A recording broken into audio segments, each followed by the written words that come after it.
Bueno, vamos a comenzar. Como está puesto allí, ¿no? Vamos a hablar algo de esta encíclica, en realidad no una encíclica, sino una exhortación apostólica del Papa Francisco, Amoris Laetitia, la alegría del amor. Quería un poquito presentarles, cuando hablamos de no una encíclica, sino una exhortación, quiere decir que es fruto de un sínodo. Una encíclica es una carta que envía el Papa a la Iglesia con un tema que el Papa cree importante en ese momento, ¿no? Para el mundo, para la cristiandad. Una exhortación apostólica, en cambio, quiere decir que ha habido un sínodo de obispos para tratar ese tema. Y lo que hace el Papa después es recoger en un documento las conclusiones del sínodo, pero poniéndole también sus sellos, sus orientaciones, etcétera, ¿no? Esto es una exhortación. ¿Por qué? Porque acuérdense que como el tema de la familia es tan importante, hubo un sínodo de obispos para tratar el tema de la familia. Y el Papa se mandó una exhortación bastante gordita, ¿no es cierto? Ya nos tiene acostumbrado Francisco a las cosas bastante voluminosas, sus documentos son bastante largos y así también ricos. El Papa presenta en el número 6 del documento cuál es la idea general. Él dice, en el desarrollo del texto, comenzaré con una apertura inspirada en las Sagradas Escrituras que otorgue un tono adecuado. Eso sería lo que trae el capítulo 1, es decir, la visión del matrimonio y la familia, pero desde la Escritura, es decir, según el plan de Dios. Dice, a partir de allí consideraré la situación actual de las familias en orden a mantener los pies sobre la tierra, el estilo de Francisco, ¿no? Bien concreto, como diciendo, bueno, para no quedarnos así en lo ideal, vamos a ver cuál es la situación actual de la familia, que no es tan ideal, ¿eh? Tal vez si esto en vez de llamarse encuentros de matrimonio se llamara desencuentros de matrimonio, tal vez tendríamos el salón lleno. Por ahí tenemos más desencuentros que encuentros. Bueno, son las dificultades de la vida actual, ¿no es cierto? Y el Papa en el capítulo 2 afronta un análisis de cuál es la situación actual de la familia. Sigue diciendo, después recordaré algunas cuestiones elementales de la enseñanza de la Iglesia sobre el matrimonio y la familia. Es decir, a partir del plan de Dios, Escritura, y a partir de la situación actual, la Iglesia ilumina desde la palabra de Dios, desde el plan de Dios, la situación actual de la familia. Es el Magisterio, capítulo 3. Dice después, para dar lugar así a los 2 capítulos centrales dedicados al amor. Es decir, hay 2 capítulos centrales que están en el centro del documento y que son centrales en cuanto a la importancia del contenido, que es el amor. El capítulo 4 que habla del amor en el matrimonio y el capítulo 5 que habla del amor fecundo dentro del matrimonio. Sigue diciendo, a continuación destacaré algunos caminos pastorales, capítulo 6 sería, que nos orienten a construir hogares sólidos y fecundos según el plan de Dios. Y dedicaré un capítulo a la educación de los hijos, capítulo 7, educación de los hijos. Luego me detendré en una invitación a la misericordia y al discernimiento pastoral ante situaciones que no responden plenamente a lo que el Señor nos propone. Capítulo 8, el que ha sido más difundido en este último tiempo, porque son aquellas cuestiones más espinosas que el Papa no nos promete ya en esta introducción darnos soluciones, pero sí orientaciones centradas en la misericordia y en el discernimiento. Y finalmente termina diciendo, y por último plantearé breves líneas de espiritualidad familiar, capítulo 9 y el capítulo último. Por lo tanto, tenemos acá una presentación del Papa donde el matrimonio y la familia tienen una mirada global. Generalmente nos hemos quedado en ese capítulo 8 porque por allí, bueno, la problemática, ¿no? Pero hoy nos vamos a abordar el capítulo 8. Si bien al principio yo lo había pensado así, creo más aún que le dije algo a Graciela, pero después pensé, caramba, estamos siempre hablando del capítulo 8 como si lo único que nos importara con respecto al matrimonio y la familia son las situaciones problemáticas. Primero, no es lo más importante de la familia la situación problemática, aunque está bien que las atendamos, ¿no? Por otra parte, el Papa no nos da soluciones, sí nos da actitudes nuevas y apertura mental para que frente a esas situaciones tengamos una actitud de misericordia y de discernimiento. Y por lo tanto, yo me quedé con el capítulo 4. El capítulo 4, que me parece que, como dice el Papa, son los dos centrales, capítulo 4 y 5. El amor matrimonial el 4, el amor fecundo el 5. El capítulo 4 es tan largo y tan complejo que se ha dicho incluso que es como una especie de tratado sobre el amor matrimonial dentro de la exhortación. Es decir, como que podría tener un lugar propio, ¿no? El Papa, para hablarnos del amor en el matrimonio, se basa en un himno de San Pablo de la Primera de Corintios, capítulo 13, del 3 al 7, que se llama el himno del amor o el himno de la caridad. Y va dando San Pablo una serie de características del amor tal como lo entiende Pablo, tal como lo entiende, ¿no es cierto?, a partir de lo que Dios nos ha revelado sobre la esencia y las características del amor. El resto del capítulo, casi hasta el final, porque después tiene un apartado, que también lo vamos a ver, es analizar cada una de esas características. Vamos a empezar entonces. Ahí tenemos. Primero, bueno, el título es el capítulo 4, el amor en el matrimonio. Y ahí tenemos que antes que nada el Papa dice que es un amor cotidiano. Con lo cual ya nos está diciendo que no es mero enamoramiento. Obviamente el enamoramiento tiene un lugar, pero un lugar que no tiene por qué prolongarse toda la vida. Tampoco pura atracción erótica, lo cual también tiene un lugar y ojalá no desapareciera nunca, pero no va a ser lo mismo en los primeros años que en los últimos. Y en fin, no es un amor ni idealista ni idílico. Cuando ya nos dice que es un amor cotidiano, ya nos está descartando todas estas características. Y ahí es donde toma como referencia el himno del amor de San Pablo que les citaba recién.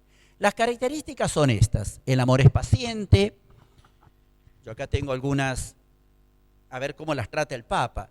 El amor es servicial, el amor no tiene envidia, no hace alarde, no es arrogante, no obra con dureza. Ahí en no obra con dureza el Papa lo trata desde la perspectiva de la amabilidad. Porque nos va dando el Papa las palabras o los términos en griego.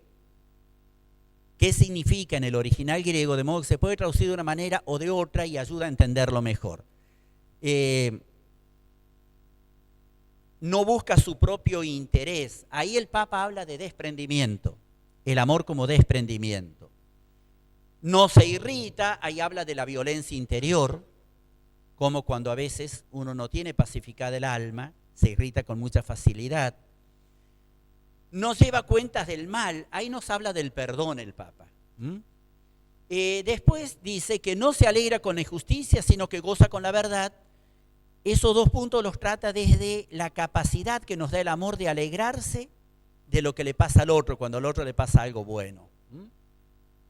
Finalmente viene una serie de todo, ¿no? Todo lo disculpa, todo lo cree, todo lo espera, todo lo soporta. Hasta ahí tenemos entonces el himno, tal como San Pablo nos lo entrega, y el Papa empieza ya en el número 91 tratando un punto por vez. Esos son todos los puntos que vamos a recorrer, más alguna otra cosa que trae al final. En primer lugar, habla de la paciencia con esa expresión en griego, ¿no es cierto? Makrosimei, que dice que en el texto, en la traducción griega del Antiguo Testamento, ese término significa que Dios es lento a la ira. Es decir, tener paciencia es ser lento a la ira, ¿no?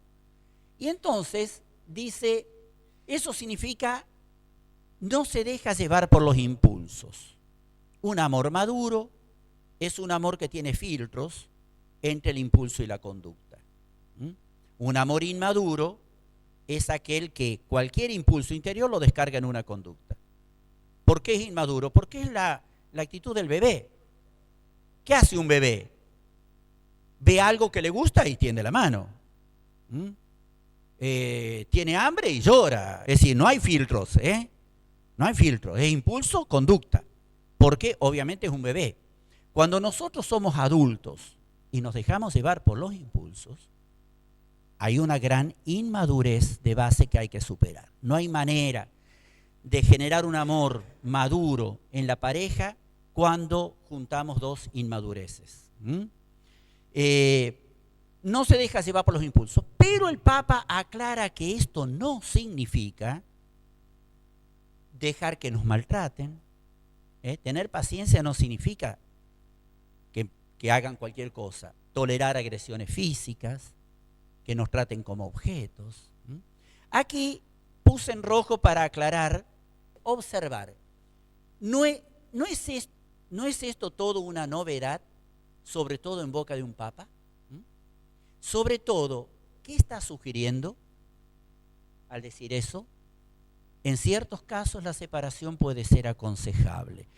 Digo que esto puede ser toda una novedad porque, a ver, yo recuerdo cuando yo estudiaba en la universidad que había un profesor que me irritaba bastante porque constantemente estaba citando a la iglesia, pero desde un gran desconocimiento, ¿no? Y lo hacía con todo desparpajo a pesar de tener un cura delante. Y todavía se me paraba delante y me decía, ¿no es así, Padre Alberto? No, le decía, no es así. Bueno, y una de las cosas, por ejemplo, que decía es que la Iglesia Católica enseña que cuando se casan la mujer tiene que obedecer en todo al marido y seguirlo donde vaya.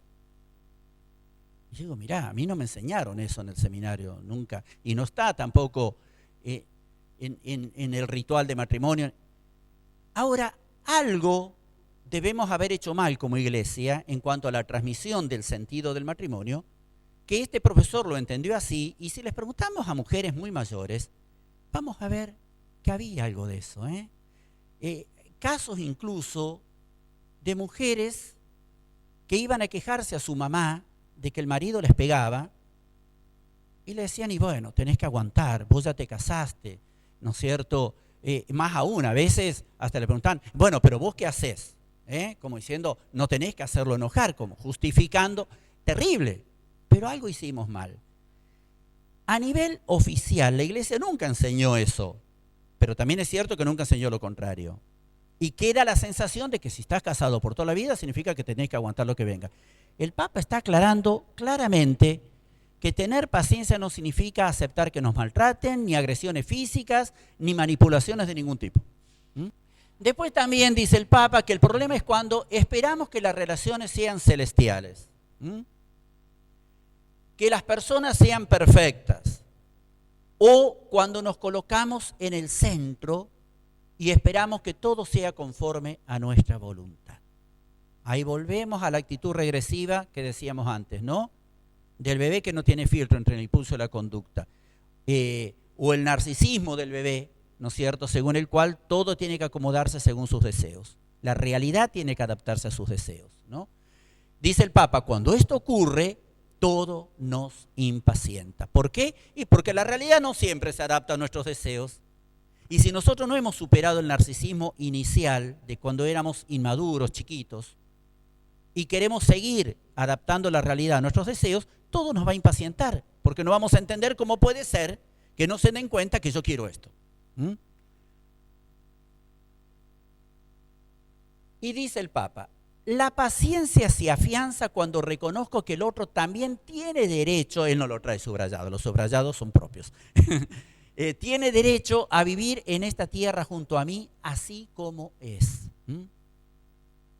Es decir, cuando uno entiende esto, que el otro tiene derecho a ser como es y tiene derecho a existir siendo así, ya no me va a impacientar tanto, ya voy a tener más paciencia. La impaciencia es cuando yo empiezo a sentir como una injusticia que hay que corregir, y hay que corregirla a las patadas, aunque sea, pero esto no puede ser.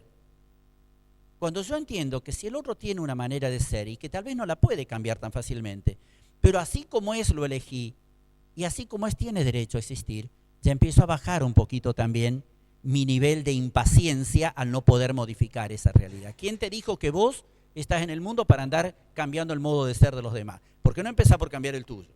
No, como diría Jesús. No se preocupen tanto por la paja en el ojo ajeno, sino por la viga en el propio. Y ahí el Papa dice, no importa si es un estorbo para mí, si altera mis planes, si me molesta con su modo de ser o con sus ideas, si no es todo lo que yo esperaba, esas grandes desilusiones, ¿eh? Bueno.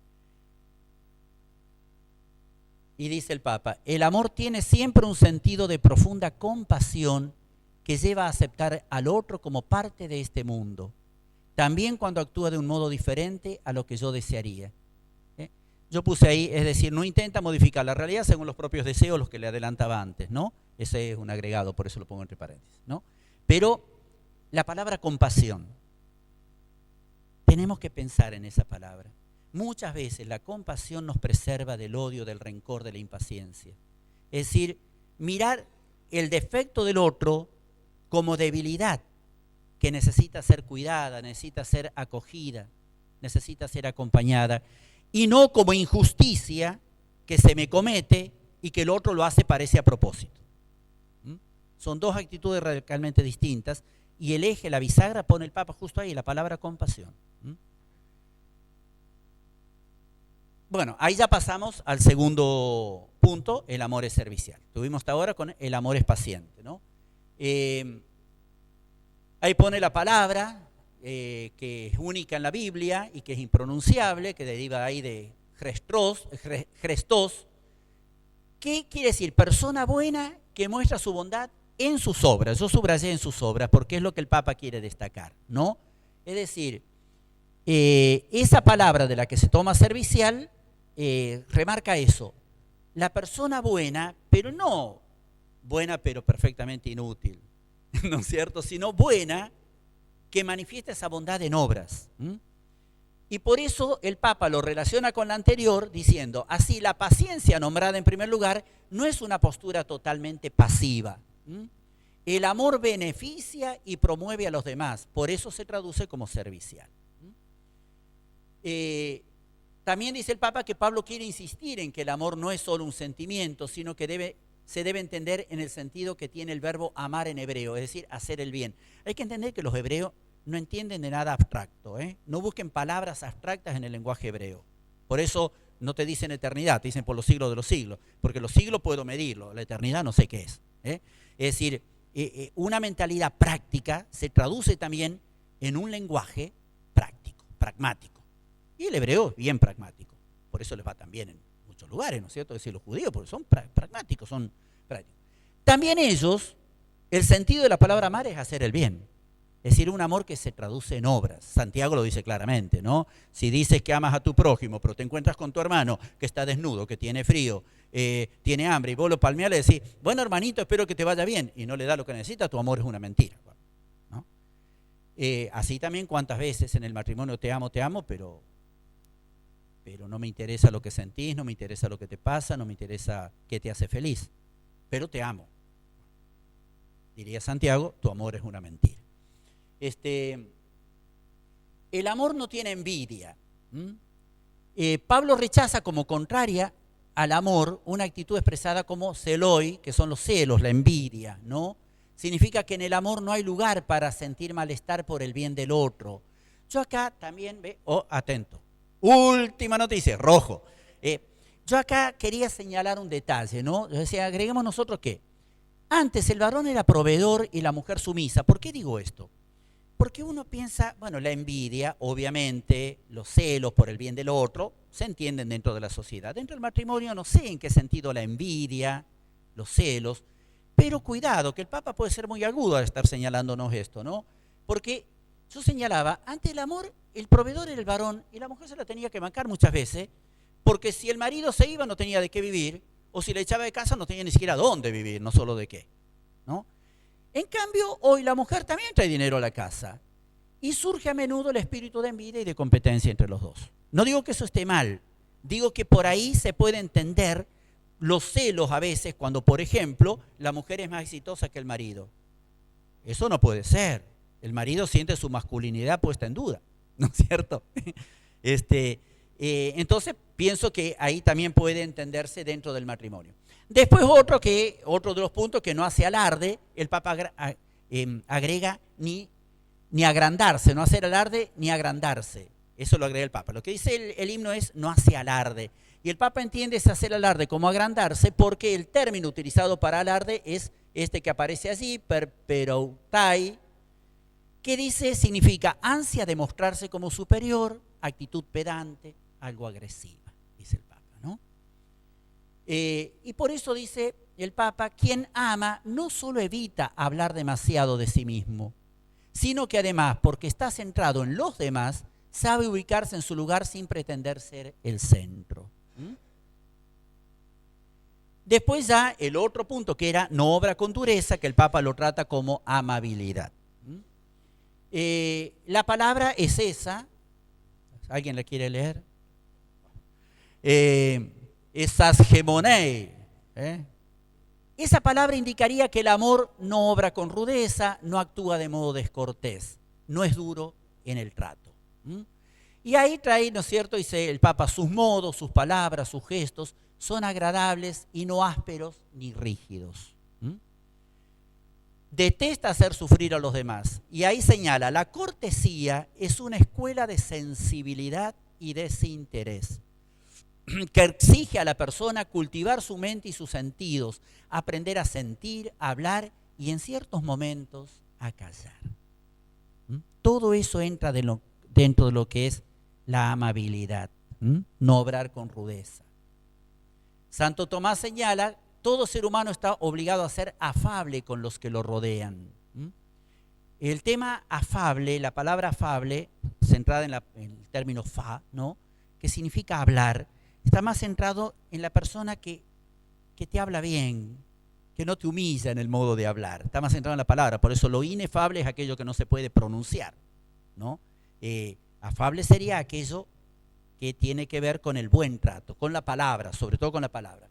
Y por eso dice el Papa, cada día entrar en la vida del otro, incluso cuando forma parte de nuestra vida, dice, incluso cuando forma parte de nuestra vida. Uno puede decir, no, justamente cuando... No, es que es más difícil. La caridad empieza por casa porque es más difícil en casa.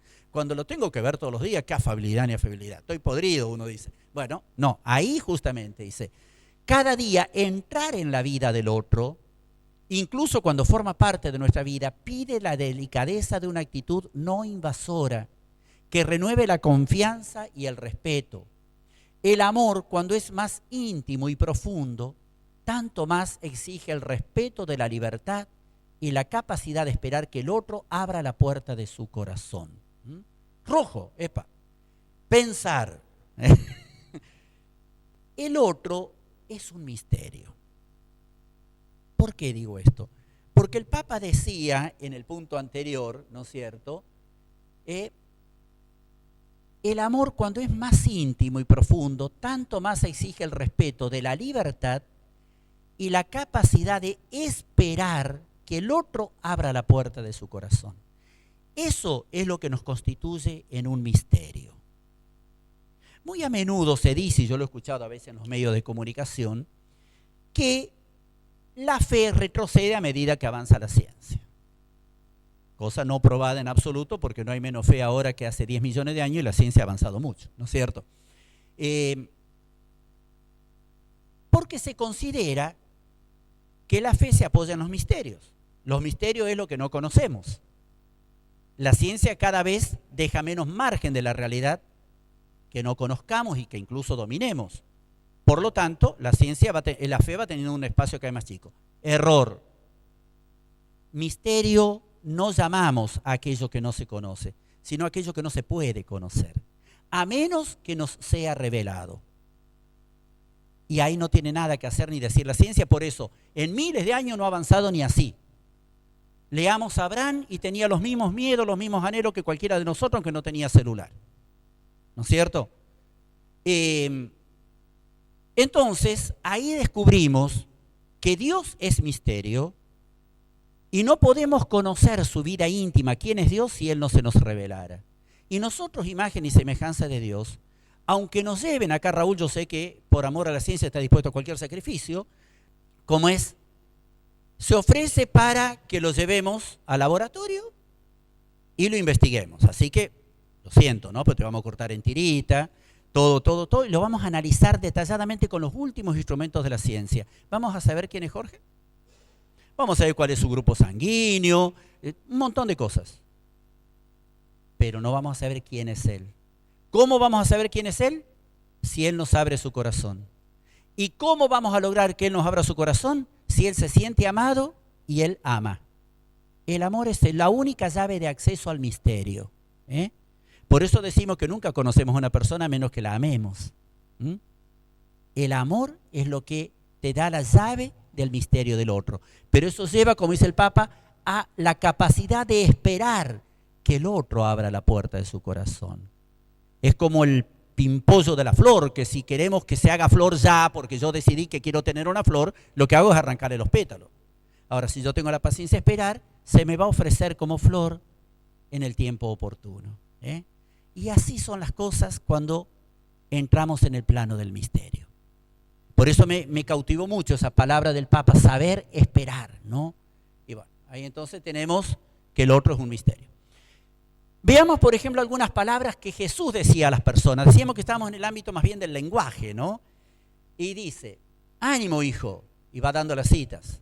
Qué grande es tu fe, levántate, vete en paz, no tengas miedo. Son todas palabras de Jesús en el Evangelio. Y dice el Papa, no son palabras que humillan, que entristecen, que irritan, que desprecian. En la familia hay que aprender este lenguaje amable de Jesús. Una palabra buena evoca en el otro lo mejor que hay en el otro. Una palabra hiriente convoca del otro lo peor que hay en el otro. Porque si me heriste, yo te voy a herir, ¿no? Ahora, si me dijiste una palabra buena, tengo ganas de darte un abrazo, ¿no? O tengo ganas de decirte algo bueno. El otro punto, desprendimiento, que es cuando dice no busca el propio interés, dice Tomás, pertenece más a la caridad querer amar que querer ser amado. Es decir, en ese desprendimiento, en ese dar, hasta el amor, yo prefiero más amar que ser amado, porque amando puedo buscar el bien del amado. Si solamente soy amado pero no amo, no voy a buscar el bien del otro, y yo quiero el bien del otro, ¿no? Por eso pone el ejemplo de las madres que son las que más aman, buscan más amar que ser amadas. Aunque también reclaman, pero está bien que reclamen. También reclaman, y claro, seguro. Sin violencia interior. La palabra es parinestai, ¿no? Qué lo paroxinestai. Dice la Biblia, no te dejes vencer del mal. Sin violencia interior no se irrita. Es cuando el estímulo externo, como decíamos recién, una palabra hiriente evoca en mí, bueno, lo que se pide es esto. Cuando uno ama mucho, es capaz de acoger la puñalada sin dar una puñalada. No te dejes vencer del mal, no se cansen de hacer el bien, respondan con una bendición porque han sido llamados a heredar una bendición. Y termina el Papa diciendo, si tenemos que luchar contra un mal, hagámoslo, pero siempre digamos no a la violencia interior. Es decir, yo tengo que afrontar una situación.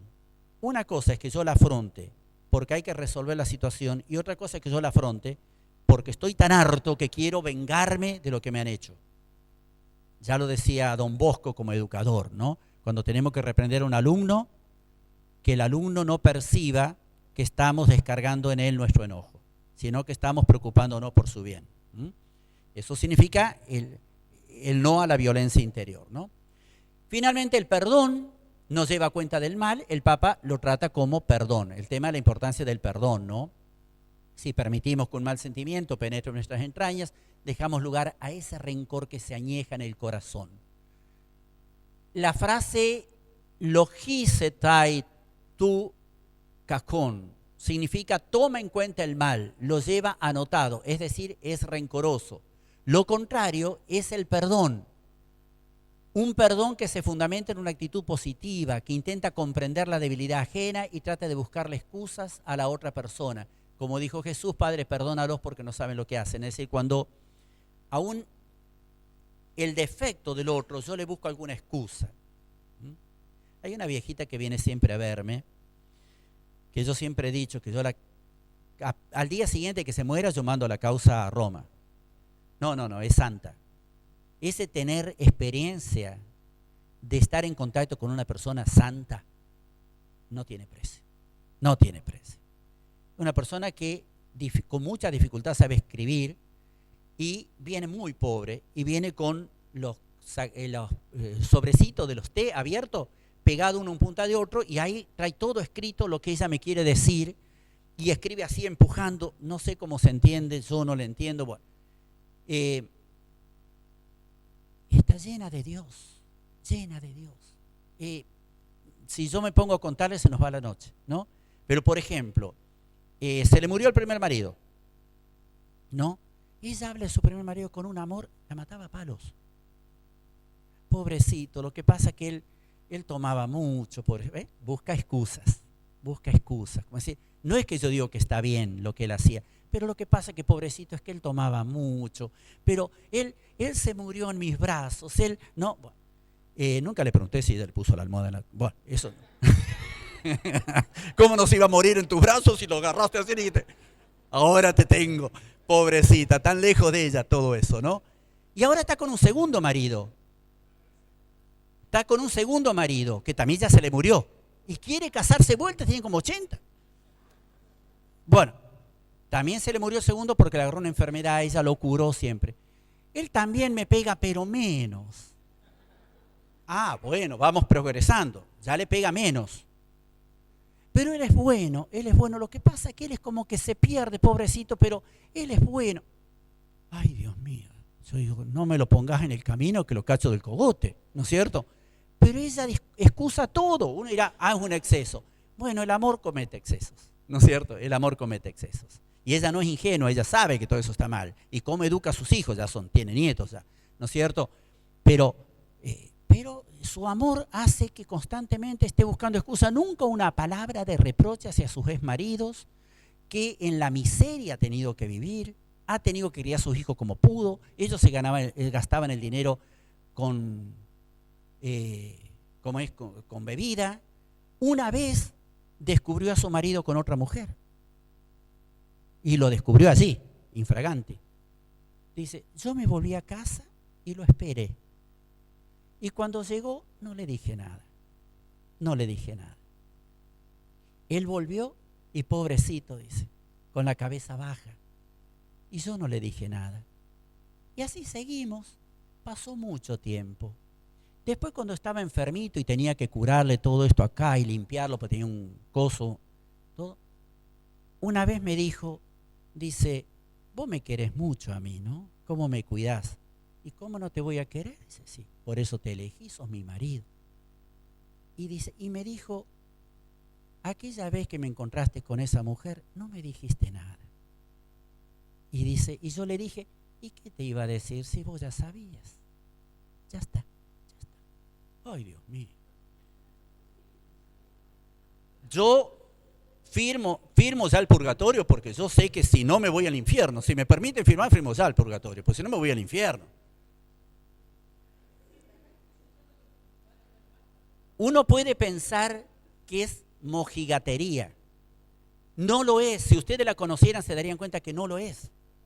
Es santidad. Es santidad. Es una capacidad de amor que supera nuestras limitaciones, ¿no? Por eso digo que eso es santa, ya está canonizada. Bueno, seguimos. Dice el Papa, hablando del perdón, hoy sabemos que para poder perdonar necesitamos pasar por la experiencia liberadora de comprendernos y perdonarnos a nosotros mismos. Cuando no lo logramos, poder culpar a otros se convierte en un falso alivio. Si cuántas veces no perdonamos, porque en el fondo, al no perdonarnos a nosotros mismos, necesitamos a alguien a quien culpar para no tener que culparnos, ¿no? Y termina, no sé si termina, no, todavía no. Alegrarse con los demás. Si no alimentamos nuestra capacidad de gozar con el bien del otro y sobre todo nos concentramos en nuestras propias necesidades, nos condenamos a vivir con poca alegría, dice el Papa. Ya que, como ha dicho Jesús, hay más felicidad en dar que en recibir. Sí, como que es más pura, más plena la alegría del bien del otro que la alegría propia.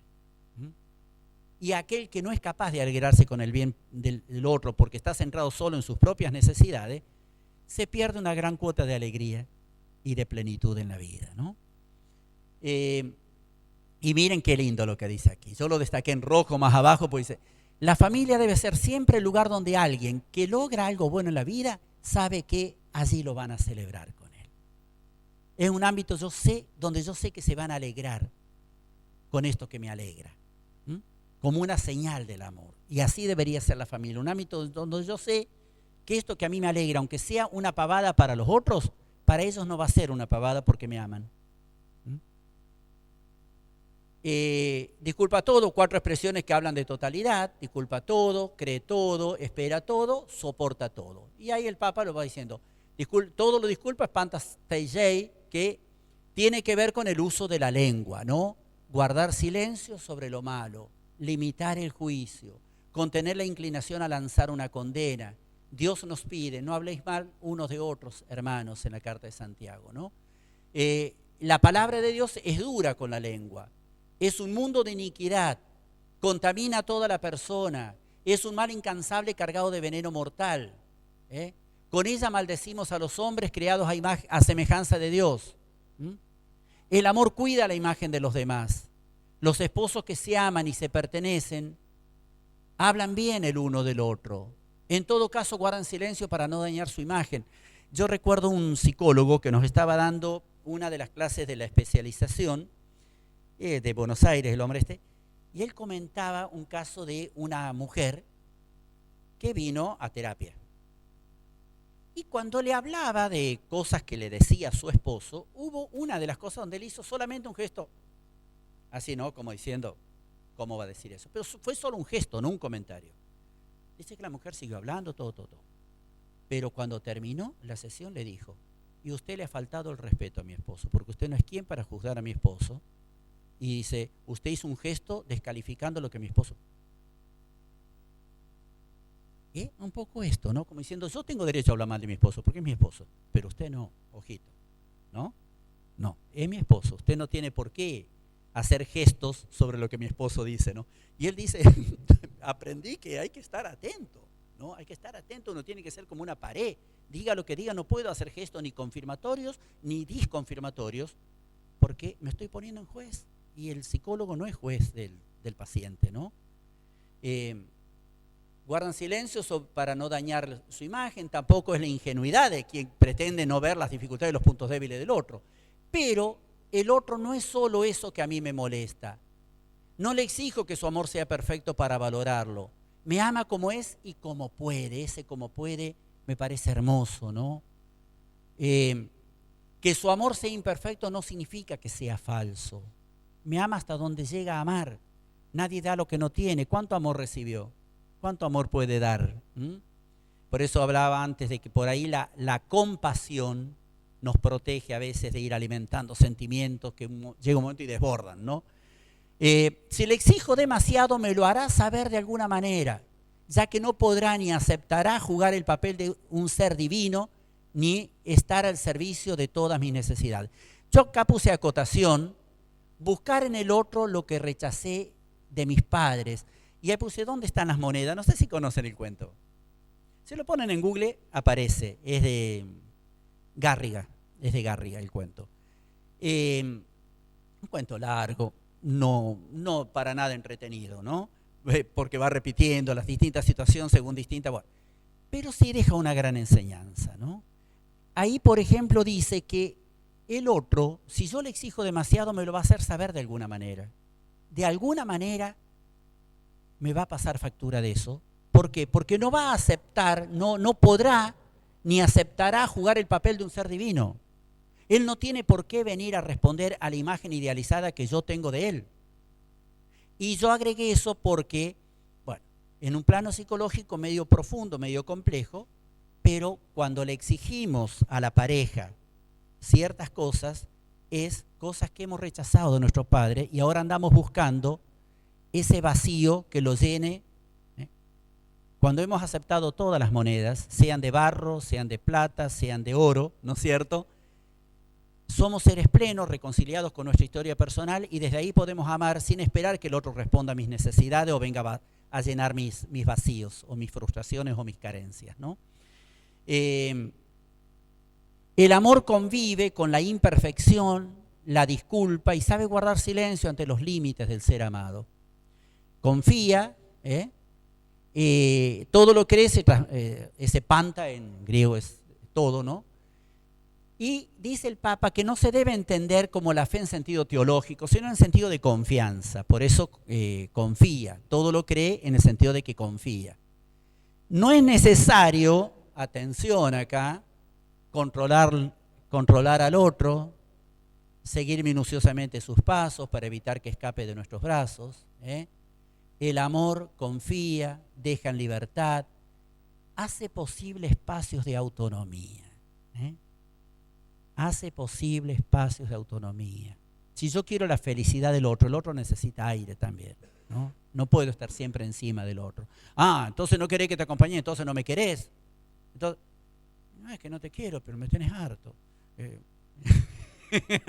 Claro, necesito un poco de aire. Y ocurre, y lo dice el Papa.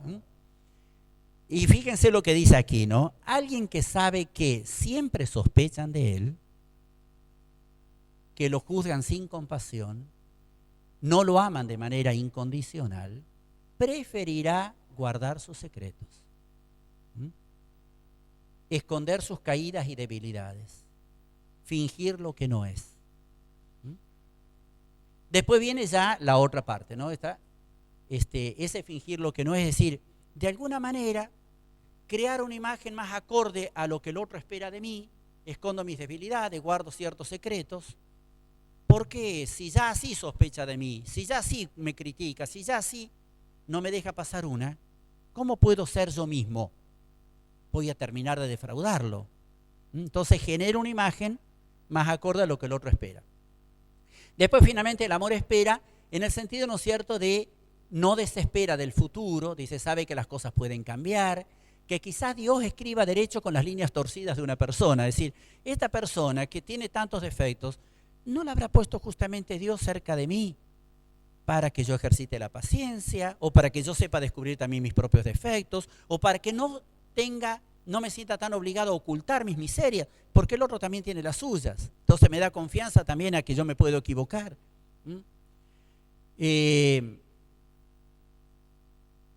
Esa persona con todas sus debilidades está llamada a la plenitud del cielo.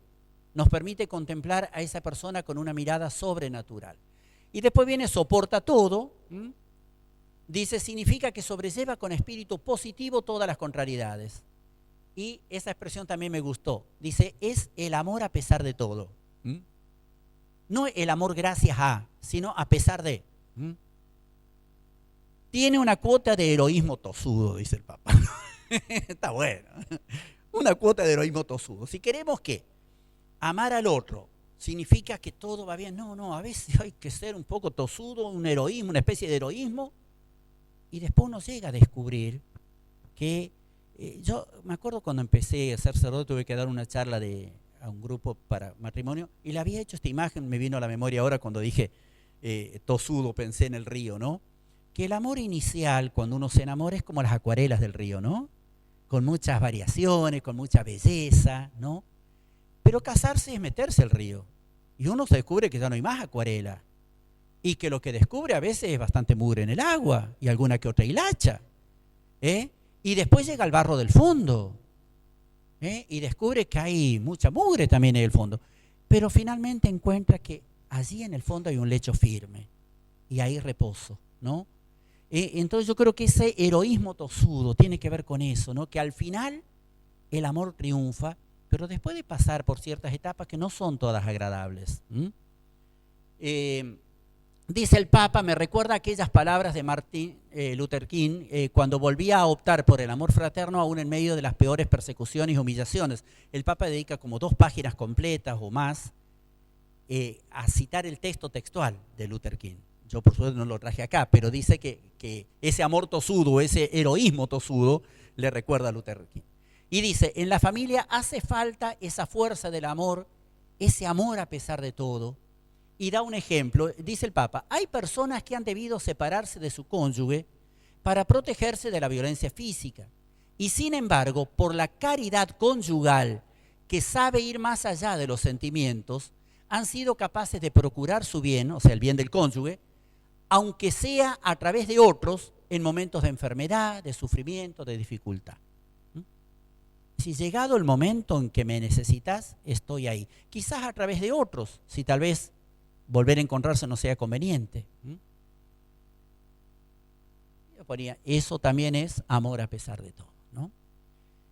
Entonces, hasta ahí termina el himno de la caridad, analizado por el Papa, y viene un último apartado que yo ya lo hice muy, muy breve, porque ya me imaginé que a esta altura ya me estarían tirando huevos. No, pero estamos bien, 9:30, estamos bien. Sería el himno aplicado al matrimonio. En realidad no agrega mucho, nosotros ya de hecho fuimos aplicándolo al matrimonio. Son esos números, 120 al 164, o sea, bastante extenso. Yo los comprimí, después ustedes vean el documento si quieren. Habla del amor como una forma de amistad. Fíjense, el amor matrimonial como una forma de amistad, ¿no? Que incluye pasión, alegría y belleza en esos números. El fundamento del sacramento, casarse por amor. El amor que crece, y ahí habla de 3 palabras clave: permiso, gracias, perdón. A veces creemos que podemos prescindir de eso, porque ya estamos todos los días juntos, que vamos a andar con estas cosas. Y son tan creadoras esas palabras, tan creadoras esas palabras. Yo suelo comentar que en un lugar donde yo estuve, tenía un jefe de área donde trabajaba, que decía, quiero que, ¿no? Era militar, buenísima persona, más aún nos hicimos reamigos. Pero él era así, ¿no? Quiero que esto quede así, así, y después quiero que vaya a tal. Había otro jefe de sección que cuando le tocaba a él en turno, me decía, mira, si te parece bien, hace esto, después si querés. Y yo me acuerdo que al principio, con cierta liviandad de juicio, yo decía, ¿qué tanto si te parece bien, si querés, y sé qué tengo que hacer? Pero después con el tiempo me di cuenta que yo me ponía mucho más contento cuando veía que estaba este y no el otro. Por algo, ¿no? Saberse bien tratado, escucharse bien tratado, aun cuando uno dé, por supuesto, diga, pero ¿para qué si yo total sé que tengo que hacer lo mismo? No importa, pero me está diciendo si te parece bien, después si querés, mira, fíjate aquello. Yo pienso también en el matrimonio, ¿no? Las palabras excitan emociones. ¿Qué emoción despierta cuando me dicen estúpido? No haces nunca nada bien. O a la mujer cuando le digo la gorda, o la chancha, o la bruja. ¿Qué emoción excita? En cambio, cuando le digo amor, amor, amor.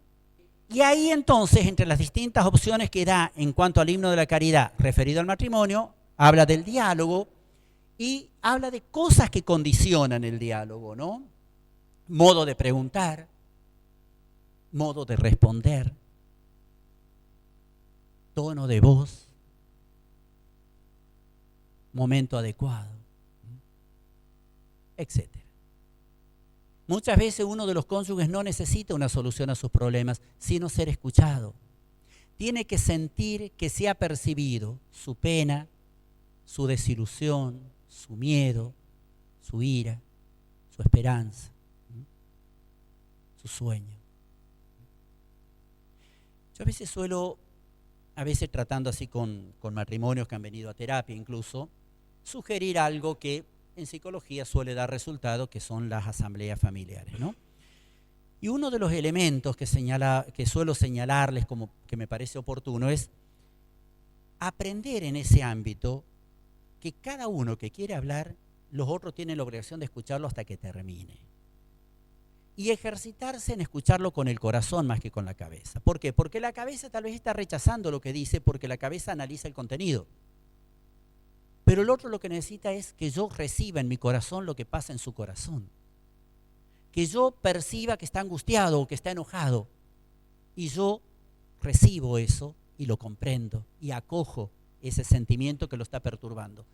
Después que el otro se ha sentido, como dice ahí, ha podido sentir que se ha percibido su pena, su desilusión, su miedo, su ira, tal vez su ira. Bueno, está enojado, déjalo que descargue su ira y yo la recibo en mi corazón, comprendo. A veces también yo tengo ira, ¿no?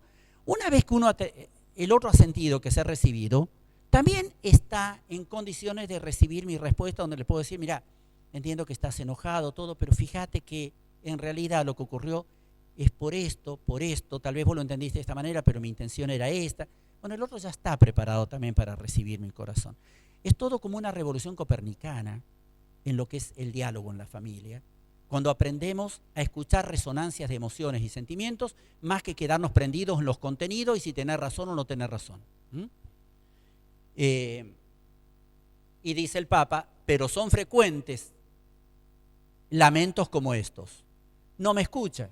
Cuando parece que lo está haciendo, en realidad está pensando en otra cosa. Hablo y siento que está esperando que termine de una vez. Cuando hablo intenta cambiar de tema o me da respuesta rápida para cerrar la conversación. Dice el Papa, es frecuente esto, o sea, no está ocurriendo lo otro.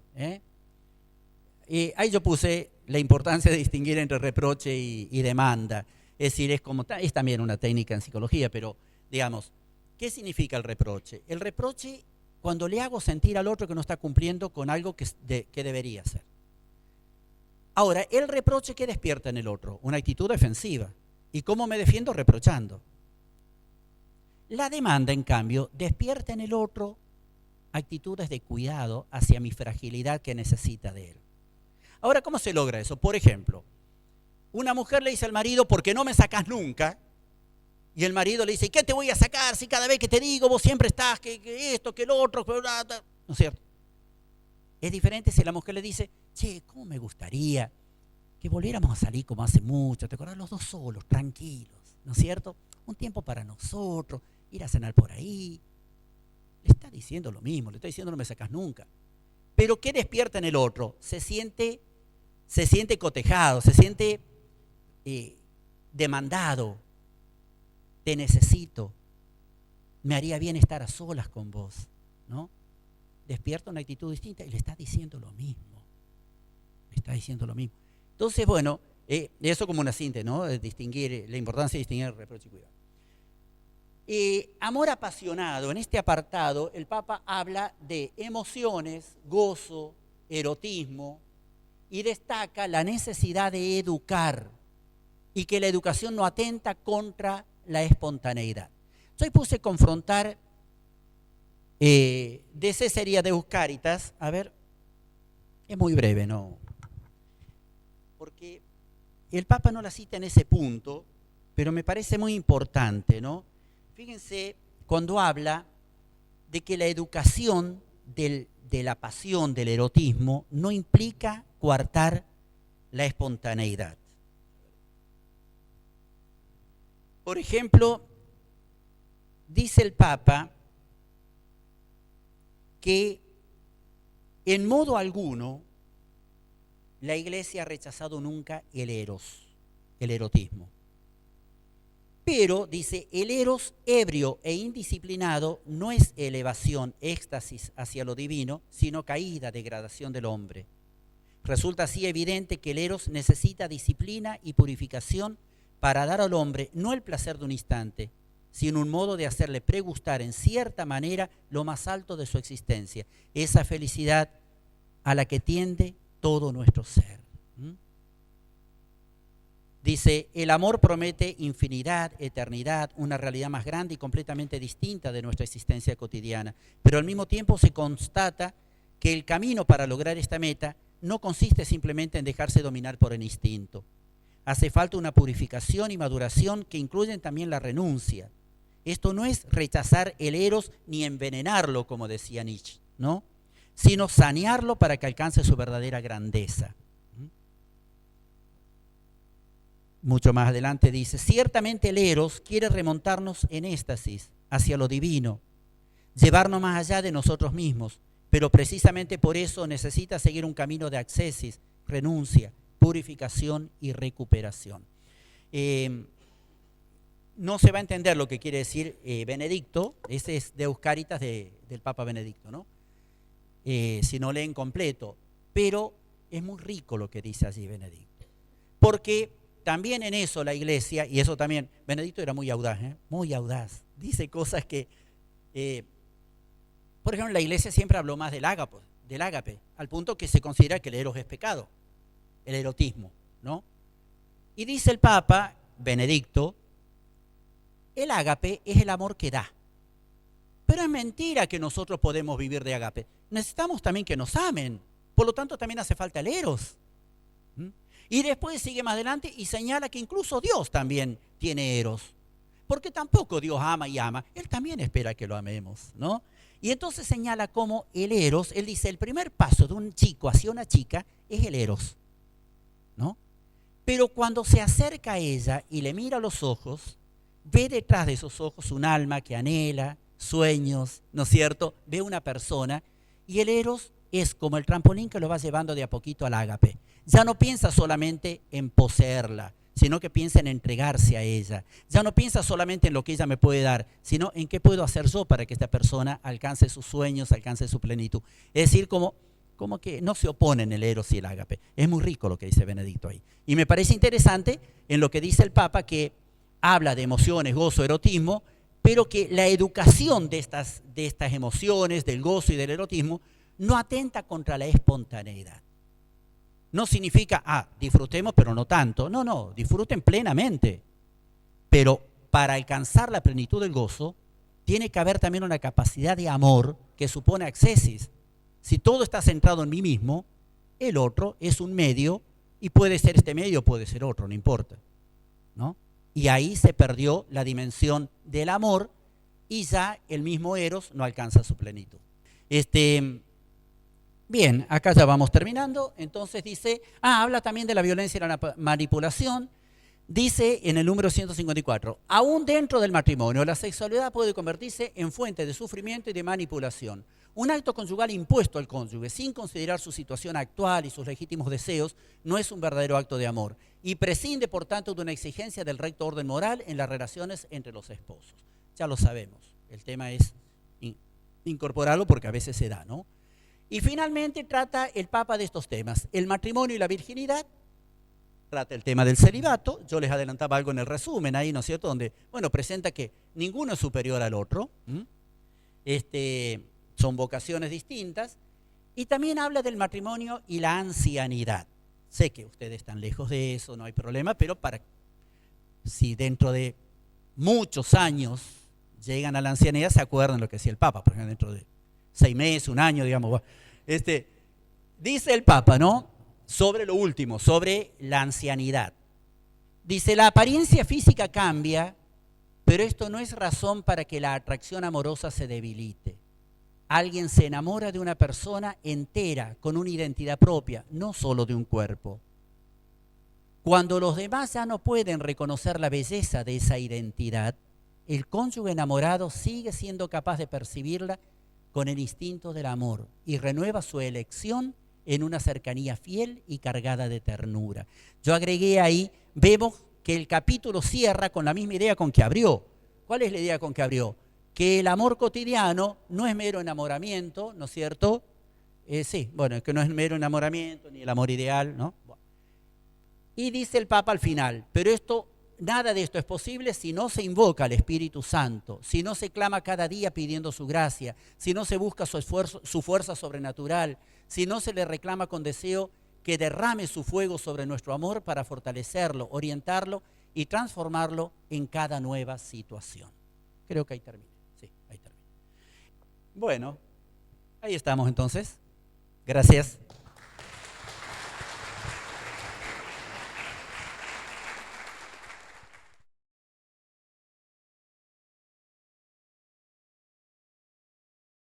Estamos con nuestro querido Padre Alberto. Muchísimas gracias en nombre de la Escuela de Formación del Movimiento del Encuentro de Matrimonio, Mesa Santa Fe.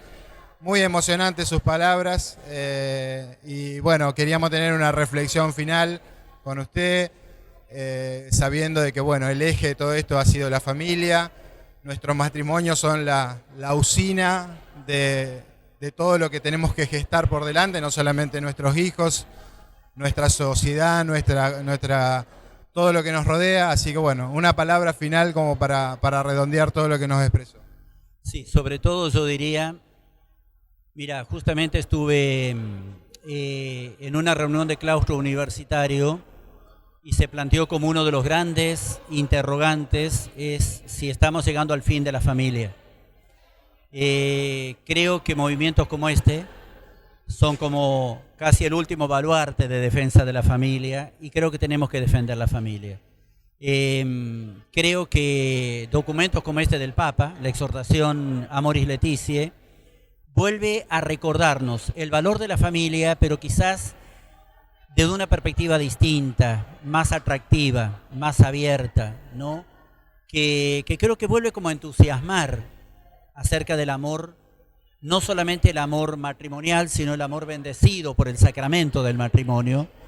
Y yo creo que hay que enfatizar eso, yo creo que hay que animarse a defender aquello en lo que creemos.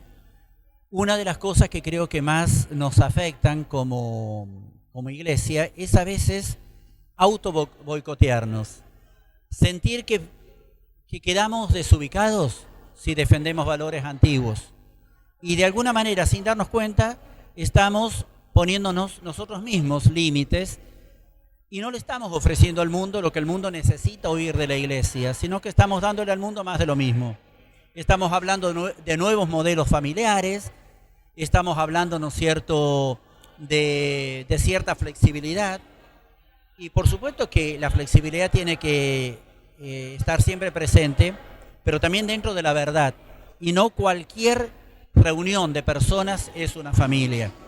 Entonces la familia tradicional, tal como la conocemos, papá, mamá, hijos, ese ámbito sagrado de defensa de la vida, esa pequeña iglesia doméstica donde los padres son los sacerdotes que comunican no solo la vida humana, sino la vida divina, tiene que seguir siendo defendido, no solamente porque queremos de alguna manera mantener en pie instituciones antiguas, sino porque el mundo actual y el mundo del futuro reclama y necesita de esa institución y está en nuestras manos defenderla con todo el alma, con todo amor, proponerla, ¿no es cierto?, sin conflictos, sin agresiones, sin falta de respeto a otras formas, pero convencidos de que la familia, tal como la palabra de Dios y tal como la Iglesia nos la propone, es una realidad que significa también una esperanza para el mundo actual.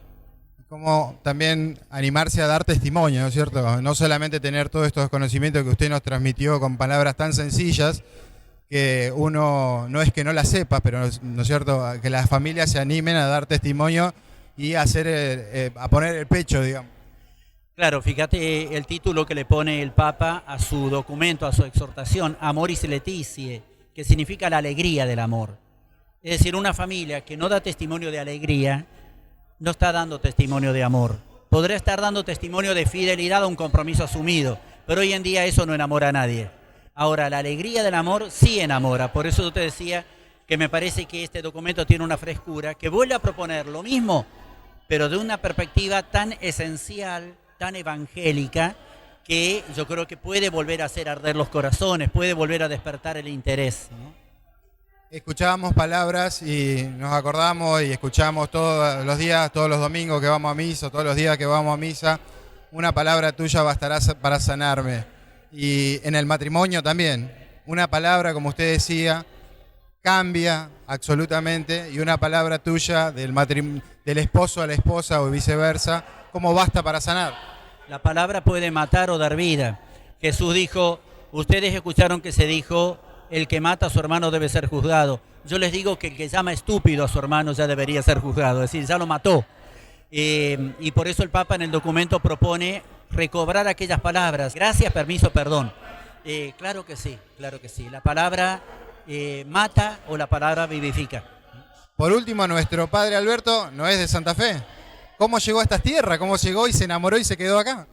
Sí, yo soy de Córdoba, provincia de Córdoba.